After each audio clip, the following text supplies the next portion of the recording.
ஜாதக தோஷங்கள் என்பவை ஜாதக கட்டத்தில் கிரகங்களின் நிலைப்பாட்டால் ஏற்படும் பாதகமான விளைவுகளாகும். பொதுவான தோஷங்களில் சில செவ்வாய் தோஷம், ராகு கேது தோஷம், பிதுர் தோஷம், மாதுர் தோஷம் மற்றும் சூரிய தோஷம் ஆகியவை அடங்கும். முந்தைய ஜென்மத்தில் செய்த பாவங்களின் விளைவாக தோஷங்கள் ஏற்படுவதாக நம்பப்படுகிறது. ஜோதிடத்தில் பல தோஷங்கள் உள்ளன. அவற்றில் முக்கியமானவை செவ்வாய் தோஷம். லக்னத்திற்கு 2, 4, 7, 8, 12ஆம் இடங்களில் செவ்வாய்.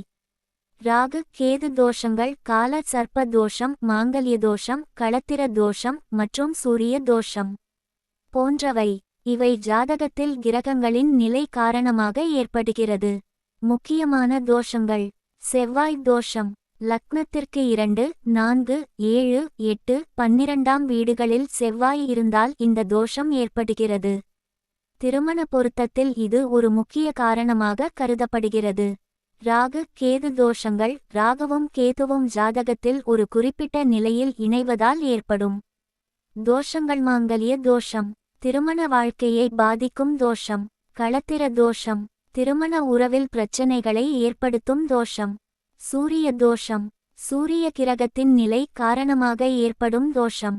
தோஷங்களால் வரும் பாதிப்புகள்: திருமண தடைகள், சொந்தம் பந்தங்கள் நம்மை விட்டு பிரியும், பணப்பிரச்சனை, எந்த காரியங்கள் எடுத்தாலும் பிரச்சனைகள், தொழில் தடைகள், சட்டச் சிக்கல்கள் மற்றும் உடல்நல குறைபாடுகள் போன்றவை ஏற்படலாம். நாம் செய்யும் தொழில்கள் எல்லாம் நட்டமாகும். மங்கள காரியங்கள் எல்லாம் தடைப்படும். இதுபோல் பல பிரச்சனைகள் ஏற்படும்.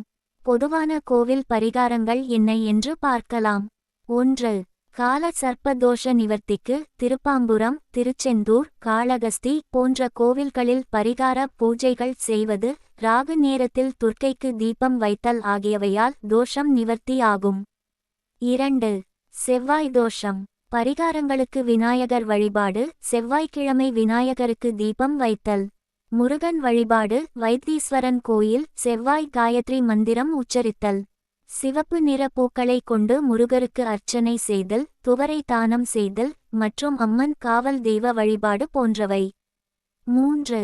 பித்ரு தோஷம் சண்டிகேசுவரர் பித்ருஹத்தி தோஷத்திலிருந்து விடுபட்ட திருமங்கலம் அருள்மிகு சாமவேதீஸ்வரர் திருக்கோயில் போன்ற பித்ரு தோஷ பரிகார தலங்களுக்குச் சென்று வழிபடுவது நல்ல பலனை தரும். அமாவாசை அன்று சிவபெருமானுக்கு சந்தன அபிஷேகம் செய்வது, குலதெய்வ வழிபாடு, காகத்துக்கு அன்னமிடுதல், ஊனமுற்றவர்களுக்கு தானம் கொடுத்தல் இதுபோன்ற பரிகாரம் செய்வதால் நமக்கு தோஷம் நீங்கும். நாம் நம்பிக்கையோடு இறை வழிபாட்டில் பல தோஷங்களை நிவர்த்தி செய்ய முடியும். இதுபோல் பல தகவல்களை பெற நமது சேனலை சப்ஸ்கிரைப் செய்து கொள்ளுங்கள்.